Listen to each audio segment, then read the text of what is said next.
सुनो अभी हमारे स्टूडियो के अंदर कुछ प्रॉब्लम आ गई थी, तो इसके कारण जो पहले वाली वीडियो थी उसको हमें बीच में पॉज करना पड़ा। ये आपका वैसे पार्ट 2 का, चाहे सब पार्ट मान लो, चाहे आप इसको पार्ट 3 मान लो, कुल मिला के ये आपकी तीसरी वीडियो है। ठीक है, सुनो अब इसको।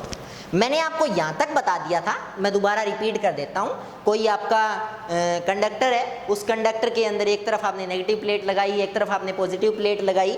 दोनों प्लेट लगाने के बाद इलेक्ट्रॉन है वो नेगेटिव प्लेट से तो दूर भागने लगे और पॉजिटिव की तरफ मूव करने लगे। उनकी जो ड्रिफ्ट स्पीड थी वो कितनी थी? vd थी। इधर इलेक्ट्रॉन अगर ड्रिफ्ट करेंगे तो मैं एक लेक्चर में बता चुका हूँ, ध्यान से देखना, जिधर इलेक्ट्रॉन्स की डायरेक्शन होती है उसके अपोजिट किसकी डायरेक्शन होती है? आपके इलेक्ट्रिक करंट की। तो इधर आपकी किसकी डायरेक्शन होगी? इलेक्ट्रिक करंट की। ये आपने डायग्राम बना लिया अच्छे से। इसकी लेंथ और मान लेना, इसकी लेंथ कितनी है? n है। ठीक है, और इसका एरिया कितना है? a है। ठीक है, अब सुनो, हमने किया क्या? हमने मान लिया कि इसका इतना सा वॉल्यूम है, unit volume 1 metre cube volume, उसके अंदर नंबर ऑफ इलेक्ट्रॉन्स n थे। फिर हमने बोला total volume a into L, तो टोटल नंबर ऑफ इलेक्ट्रॉन्स कितने हो गए? n इंटू में a इंटू में l। और टोटल चार्ज कितना हो गया? एक इलेक्ट्रॉन का चार्ज इंटू में जितने सारे इलेक्ट्रॉन्स है। कितने सारे इलेक्ट्रॉन्स है? NaL इलेक्ट्रॉन्स है।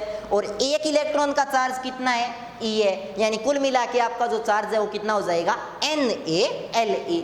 हमें क्या फाइंड करना है? हमें फाइंड करना है इलेक्ट्रिक करंट। इलेक्ट्रिक करंट आपका क्या होता है? इलेक्ट्रिक करंट आपका होता है Q अपॉन में T। Q क्या हो गया? NaLe और अपॉन में आपका क्या? T। अब एक चीज सुनो, मैं इस जगह को यूटिलाइज कर रहा हूं, इधर सुनो। ये इलेक्ट्रॉन है, ये यहाँ से ट्रेवल करना स्टार्ट करेगा और इधर यहाँ तक जाएगा। ठीक है, किस स्पीड के साथ जाएगा? इस स्पीड के साथ जाएगा। कितनी डिस्टेंस कवर करेगा? इतनी डिस्टेंस कवर करेगा। कितना टाइम लगेगा? भी टाइम तो निकालना पड़ेगा, डिस्टेंस अपॉन में वेलोसिटी। ठीक है, तो आपका जो डिस्टेंस कितना है? आपका डिस्टेंस है l और अपॉन में आपकी वेलोसिटी कितनी है? vd। बस तो फिर रख दो i की जगह NaLe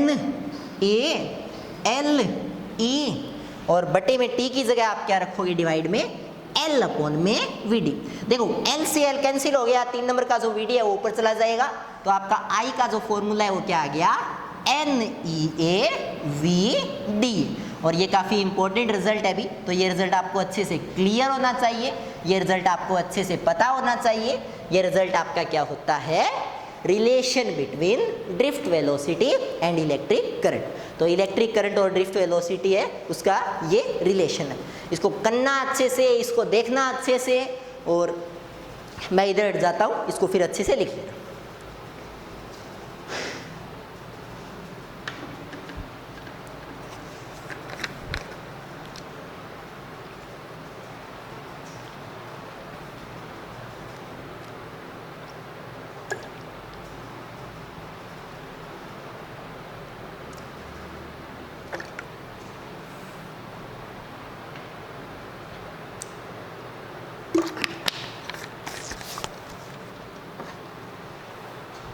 आगे देखो,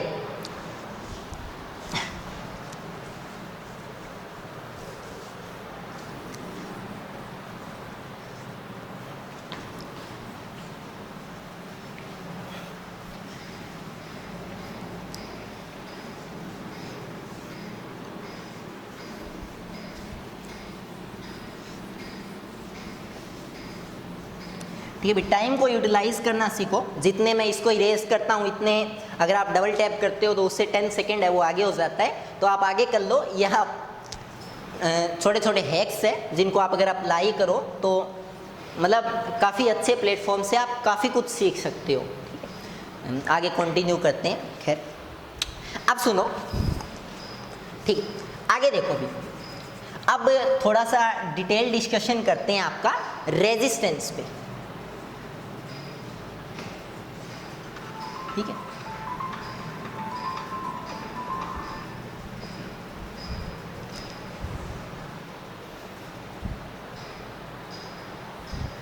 हाँ सुनो, अगर रेजिस्टेंस पे अगर हम लोग डिस्कशन करते हैं तो एक टॉपिक आता है ओम लॉ। वैसे ये मैं करवाने वाला नहीं था, बट अगर हम लोग पूरा कवरेज करते हैं तो फिर करते हैं भी इसको। ठीक है, सुनो, मान लो ये आपने एक बैटरी लगाई, ये आपने एक की लगाई, ये आपने एक रेजिस्टेंस लगाया, और सॉरी ये आपने एक रियोस्टेट लगाया, और यहाँ आपने कोई बल्ब लगाया। ठीक है, अब सुनो होगा क्या, ये बैटरी है, इसकी वोल्टेज कितनी है, V है, ये जो करंट है इसकी की है, ये K है। अब ये जो बल्ब है इसके अंदर से कितनी करंट फ्लो कर रही है, I करंट फ्लो कर रही है। एक चीज ध्यान रखना भी, आप जितनी बड़ी बैटरी लगाओगे उतनी ही करंट इस बल्ब के अंदर से ज़्यादा पास करेगी, और जितनी इसके अंदर करंट ज़्यादा पास करेगी उतना ये ज़्यादा ग्लो करेगा।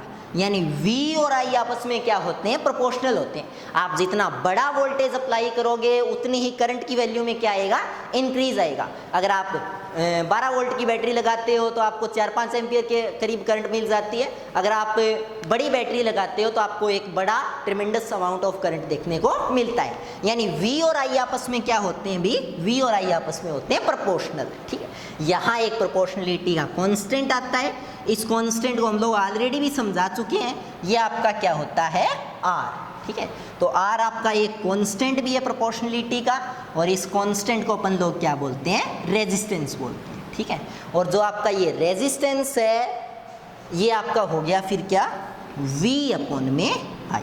तो यहाँ से भी आप डायरेक्टली ये देखो शो कर सकते हो कि ये रेजिस्टेंस है, ये करंट को क्या करता है, ये करंट के पाथ में ऑब्स्टेकल है, ये करंट के एंटी प्रोपोर्शनल है, ये करंट को क्या करता है, ये करंट को रोकता है, कम करता है। ठीक है, और इसीलिए इसका नाम क्या है, रेजिस्टेंस। ठीक है, अब रेजिस्टेंस है उसकी अगर आप यूनिट देखोगे तो देखो V की यूनिट होती है वोल्ट और I की यूनिट होती है एम्पियर। तो वोल्ट अपॉन में ampere, R is equal to V upon में I, that is the formula. ठीक, और R की सुनो भी एक चीज ध्यान में रखना, R की जो डायमेंशन है वो देखो अगर किसी को आती है तब तो कमेंट के अंदर लिखना, और अगर किसी को नहीं आती तो मैं नहीं बताऊंगा। कारण है क्यों नहीं बताऊंगा, मैं आपको ये फर्स्ट चैप्टर आपका जो है उसके अंदर ये कवर करवाऊंगा। रीज़न बताता हूँ क्यों। देखो आप शायद मेरे हिसाब से इस चैप्टर के अंदर मैंने अभी तक वोल्टेज का कहीं जिक्र ही नहीं किया। ठीक है, तो देखो यहाँ तक मैं ये मान के चल रहा हूँ कि वोल्टेज आपको एक रफली मीनिंग आपको 10th लेवल के हिसाब से पता है। ठीक है, तो आप ओम का रूल है वो आराम से आप कॉप अप कर जाओगे। ठीक है, लेकिन जब हम R का डायमेंशन निकालेंगे तो आपको वोल्टेज का पूरा यूनिट पता होगा, उसके बाद आपको वोल्टेज की डायमेंशन पता होनी चाहिए, फिर उसके बाद आपको करंट की डायमेंशन पता होनी चाहिए जो कि आपको ऑलरेडी पता है A। ठीक है, मतलब कहने का मतलब अभी आपको वोल्टेज की डायमेंशन नहीं पता है, मैं बता देता हूँ। वैसे वोल्टेज W अपॉन में Q होता है ml स्क्वायर T-2 अपॉन में A1 T1। ये V की डायमेंशन रख लेना और ये I की डायमेंशन रख लेना A, तो इससे आप क्या निकाल लोगे, R निकाल लोगे। तो आप निकाल तो देखो लोगे यहाँ से, चलो देखते हैं यार, करा देते हैं। ml स्क्वायर T-3 A एक -2, तो ये आपकी R की डायमेंशन होगी। बाकी देखो ये मैं आपको कराऊंगा और ये मैं आपको काफ़ी बड़ा कराऊंगा, क्योंकि देखो वोल्टेज के बारे में आपका एक अलग से चैप्टर लगता है इलेक्ट्रिक पोटेंशियल। ठीक है, तो आपके 4 चैप्टर लगते हैं। पहला आपका इलेक्ट्रिक फील्ड, फिर दूसरा आपका गाउस रूल, तीसरा चैप्टर आपका इलेक्ट्रिक पोटेंशियल ही है। इसको वोल्टेज भी बोल देते हैं, इसको पोटेंशियल भी बोल देते हैं, इसको पोटेंशियल डिफरेंस भी बोल देते हैं। वहाँ मैं आपको बताऊँगा कि तीनों में क्या डिफरेंस है या तीनों का मीन क्या है। इसको पोटेंशियल एनर्जी भी बोल देते हैं। ठीक है, तो मैं आपको पूरा बताऊंगा कि चारों में मेजर डिफरेंस क्या है। तो वहाँ पे मैं आपको R की डायमेंशन है वो पूरा खुल के बता सकूँगा। बट यहाँ आप ये ध्यान रख लो, V की डायमेंशन ये होती है, I की ये होती है, तो ये एक रफली डायमेंशन है किसकी, रेजिस्टेंस की।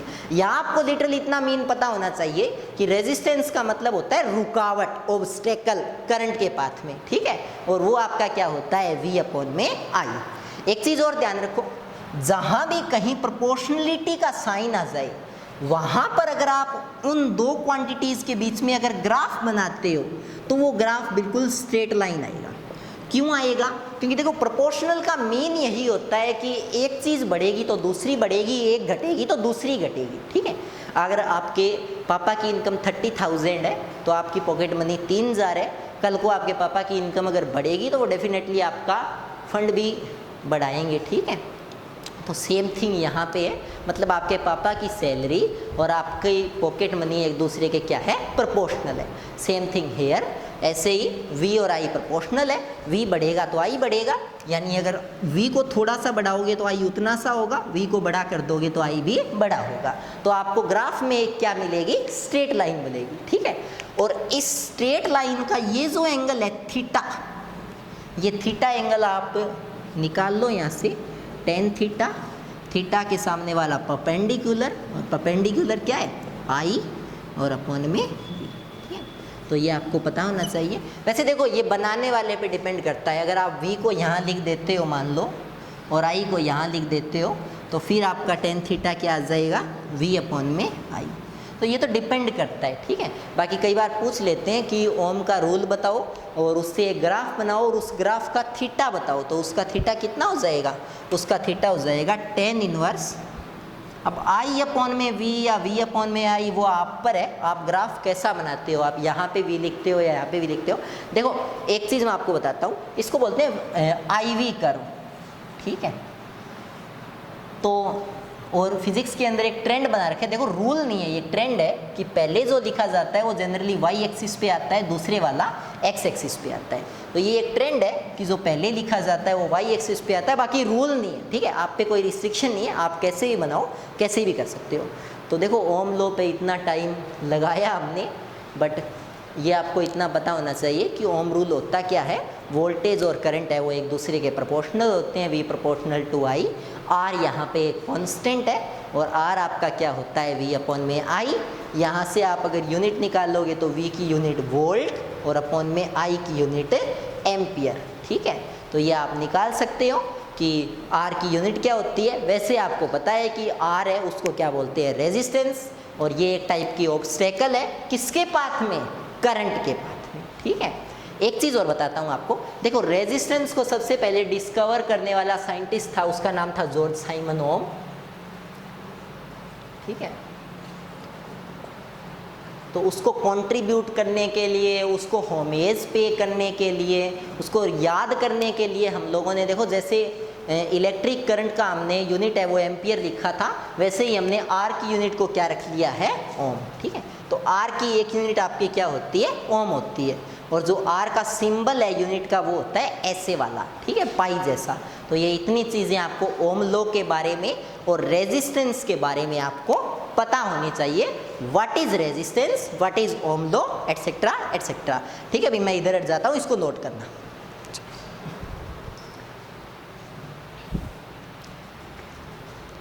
आगे करते हैं, देख लो एक बार।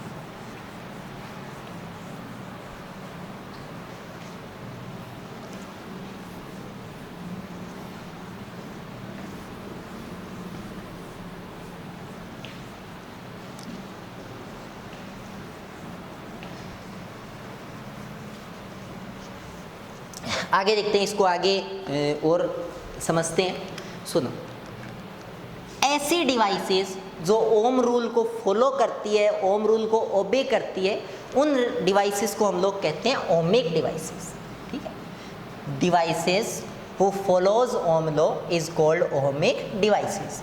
देखो ओमिक डिवाइसेस कौन सी, जो आपका वायर है, ठीक है, जो आपके मेटल्स है, वो सारे यार क्या, हाँ ठीक, जो आपके मेटल्स है वो सारे ओम लॉ को क्या करते हैं, फॉलो करते हैं। तो वो सभी को हम लोग क्या बोल सकते हैं, ओहमिक डिवाइसेस। और जो ओम लॉ को फॉलो नहीं करते उनको अपन लोग फिर क्या बोलेंगे, नॉन ओहमिक डिवाइसेस। अब आप पूछोगे भी वो ऐसी कौन सी डिवाइसेस है जिनके अंदर अगर वोल्टेज लगा दो फिर भी करंट नहीं लगता, ठीक है। तो ऐसी बहुत डिवाइसेस है। सुनो, एक डिवाइस तो आपका होता है, अगर मैं आपको बताऊं, डायोड्स एटसेट्रा एटसेट्रा। देखो आपके फ़ोन का जो चार्जर वगैरह होता है, उसके अंदर आप लोग करते क्या हो, आप उसके अंदर देखो आपका फ़ोन है वो उतनी बड़ी वोल्टेज नहीं ले पाता, तो आपका फ़ोन लेगा 5 वोल्ट या 7 वोल्ट की करंट, लेकिन आप पीछे से उसको कितनी करंट दे रहे हो, 220 वोल्ट, यानी वोल्टेज का डिफरेंस आ गया ना। लेकिन करंट आपका मोबाइल है वो उतनी लेता है जितनी वो 220 पे लेता है, यानी करंट आपके मोबाइल को भी लगभग इतनी चाहिए 0.1 एम्पियर, और पीछे से आती भी लगभग इतनी है। यानी करंट और वोल्टेज यहाँ पे एक दूसरे के प्रोपोर्शनल ले रहे। बहुत सी ऐसी डिवाइसेज है, आपके जो कंप्यूटर्स होते हैं, आपके जो लैपटॉप्स होते हैं, आपके जो फ़ोन्स होते हैं, उनके अंदर आपके जो जितने भी ये वाले डिवाइसेज है ये ओम लॉ को फॉलो नहीं करते भी। जितने भी मॉडर्न डिवाइसेज है या जितने भी ऐसे डिवाइसेज है जिनमें मॉडर्न टेक्निक्स का इस्तेमाल हो रहा है, उनके अंदर मेटल्स के अलावा सेमीकंडक्टर भी होते हैं और इंसुलेटर भी होते हैं। तो वो जो चीज़ें हैं वो ओम लॉ को फॉलो नहीं करती, उनको क्या बोलते हैं, non ohmic devices. Non ohmic devices है, उनके अंदर आपको नाम याद रखने पड़ेंगे उनके, डायोड, ट्रायोड, सेमीकंडक्टर, ठीक है, transistor, thyristor, IC, warmed wire, ठीक है। अगर आपके घरों में तार गर्म हो जाता है तो जब वायर गर्म हो जाता है तो उसके अंदर वोल्टेज है वो तो उतनी ही रहती है जितनी पीछे से आती है 220, लेकिन करंट अचानक से बढ़ जाती है और लास्ट जाके वायर जल जाता है, फ्यूज हो जाता है, खराब हो जाता है, ठीक है। तो ये आपको ध्यान रखना है। अगर वायर बहुत ज़्यादा गर्म हो चुका है या जैसे मतलब कोई भी शॉर्ट सर्किट वगैरह है, उनके अंदर ओम लॉ है वो फॉलो नहीं होता, ठीक है। तो ये सारी जो डिवाइसेज है इनको अपन लोग क्या बोलते हैं, इनको हम लोग बोलते हैं नॉन ओमिक डिवाइसेज। और ये वाली जो डिवाइसेज है मेटल्स, वायर, ये आपके क्या है, ओमिक डिवाइसेज। ओमिक डिवाइसेज वो होती है जो हम लोग को फॉलो करती है, नॉन ओमिक वो होती है जो हम लोग को फॉलो नहीं करती। अब देखो आपके एग्जाम के अंदर 3 रीजंस लिखने आएंगे कि क्यों नहीं फॉलो करती वो वाली चीज़ें ओम के रूल को। तो मैं आपको बताऊं वो 3 रीज़न आपको क्या लिखने हैं। वो 3 रीज़न आपको ये लिखने हैं कि भी इसीलिए ओम लॉ को वो डिवाइसेस फॉलो नहीं करती।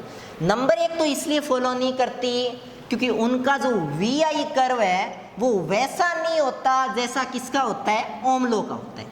ओम लॉ का कर्व कैसा होता है, ओम लॉ का कर्व होता है लीनियर, तो फिर उनका क्या होता है, उनका होता है नॉन लीनियर, यानी ऐसे ऐसे वाला कर्व, ठीक है, ऐसे वाला कर्व। अब इनके अंदर देखो भी ये लाइन नहीं है, ये लाइन तो होती तो ये ऐसे होती।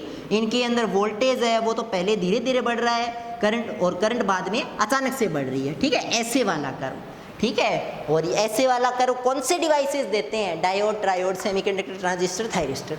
ये जो डिवाइसेस है ये सारे डिवाइसेस आपका क्या देते हैं, ये सारे डिवाइसेस आपका VI कर्व है वो स्ट्रेट नहीं देते, ऐसे वाला कर्व देते हैं, ठीक है। दूसरे डिवाइसेस आपका होता है thyristor like devices, thyristor like devices.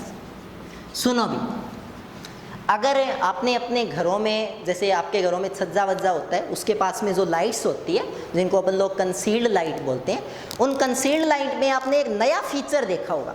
नया फीचर क्या देखा होगा, देखो पहले जो लाइट्स आती थी, जो कंसील्ड LED आती थी, उनके अंदर हम बटन्स को दबाते थे तो एक कलर की लाइट है वो ग्लो करती थी। आजकल एक नया फीचर आप लोगों ने नोट किया होगा, एक ही लाइट है वो तरह तरह के कलर्स है वो देती है अगर बटन को आप बार बार प्रेस करते हो। या आपने कई ऐसी बेल्स भी देखी होगी जिनके अंदर अगर आप बार बार एक बटन को प्रेस करते हो तो अलग सॉन्ग है वो ट्यून अप होता है। ऐसा क्यों होता है, उनके अंदर वोल्टेज तो 220 ही है, बट बार बार करंट क्या कर रही है, वेरी कर रही है। करंट वेरी करने से सिग्नल वेरी कर रहा है, सिग्नल वेरी होने के कारण वो चीज़ है वो करंट को बार बार चेंज होने दे रही है। अगर करंट चेंज होगी तो फिर डेफिनेटली है करंट वोल्टेज के साथ रेशियो में नहीं बढ़ेगी, और अगर रेशियो में नहीं बढ़ेगी इसका मतलब वो VI कर्व को फॉलो नहीं करेगी। तो यही रीज़न है कि ये वाला जो डिवाइसेज है, थायरिस्टर लाइक जो डिवाइसेज है, इन डिवाइसेज में ओम लॉ अप्लाई नहीं होता। इसका मीन ये हुआ कि उनमें वोल्टेज तो 220 रहता है, लेकिन करंट बार बार क्या करती है, वेरी करती है। अभी पहले करंट इतनी थी, बाद में करंट इतनी हो गई, लेकिन वोल्टेज क्या रहता है आपका, सेम रहता है। तो ये इतनी चीज़ें आपको पता होनी चाहिए। एक रीज़न मैं आपको और बताता हूँ। तीसरा रीज़न जो आपका होता है वो होता है डिवाइसेस इन फ्लेक्सिबिलिटी। देखो कोई वायर अगर बहुत ज़्यादा गर्म हो जाता है या कोई वायर अगर किसी वायर का क्रॉस सेक्शनल एरिया बदल जाता है, या कोई वायर है वो गर्म होके लिक्विड में बदल जाता है, तो उस कंडीशन में जब वायर की शेप ही चेंज हो गई, उसकी स्टेट ही चेंज हो गई, तो फिर ओम लॉ का कोई एग्जिस्टेंस ही नहीं रहता। तो तीसरा रीज़न ये भी है कि अगर मटेरियल खुद ही अपनी स्टेट चेंज कर लेता है, मटेरियल खुद ही ख़राब हो जाता है, तो उससे फिर आप ये एक्सपेक्ट ही मत करो कि वो आपको क्या देगा, ओम लॉ को मतलब एक टाइप से होमेज देगा, ओम लॉ को फॉलो करेगा। ठीक है, तो ये तीनों रीज़न आपको पता होने चाहिए, और कि जो ओमिक डिवाइसेस वगैरह है वो कौन सी होती है, नॉन ओमिक डिवाइसेस कौन सी होती है, ओमिक डिवाइसेस अगर नॉन ओमिक बन जाए तो कौन से रीज़न के कारण बनती है, और ये 3 रीज़न आपको छोटे छोटे लिखते हैं कि why non ohmic devices not follow ohm. ठीक है, इतना ही करते हैं, बाय।